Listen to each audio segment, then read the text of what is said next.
Welcome back to our last video in this series, How to Write a College Level Lab Report. In this video, I will review the abstract and appendices sections of a typical lab report. The abstract is the very first part of a lab report, and the appendix is the very last part of your lab report. I chose to discuss the abstract at the end of this video series because you really cannot write the abstract without all the information from the introduction, methods, and results section of your lab report. You may be familiar with the idea of abstracts, as you may have read journal articles for your research papers in English or history and other subjects. Well, abstracts in STEM writing are not much different. The goal of an abstract is to give a summary of the lab or project.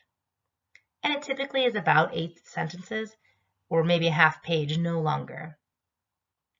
Remember to write this section in past tense and use full sentences. If you follow this simple formula on the left-hand side of the screen, your abstract is sure to wow your professors. This slide provides a student sample of an abstract that contains each of the 4 important elements of a well-written abstract, including the goal or objective, method, result, and conclusion. Please take a moment to pause and review this abstract. Notice that the writer begins their abstract with a description of the goal and objective, then moves on to discuss the method, the results that they saw from their own experience, and how it relates to a theory they discussed in class. Now that you know the important elements of a great abstract, let's move on to the last piece of your lab, which is the appendix.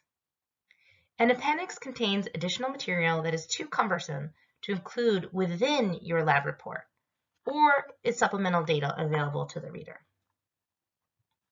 If you use images, figures, tables, graphs, etc., this is where you will list them according to the citation guidelines. Some citation councils require the use of a title for your figures or tables. This will be up to you and your lab group to determine. However, if an item is from an outside source, you will retain the heading from the original source. This slide provides a sample of a figure and table that you might include in your own lab report. Notice each contains a title to highlight the important measurement or result from the lab.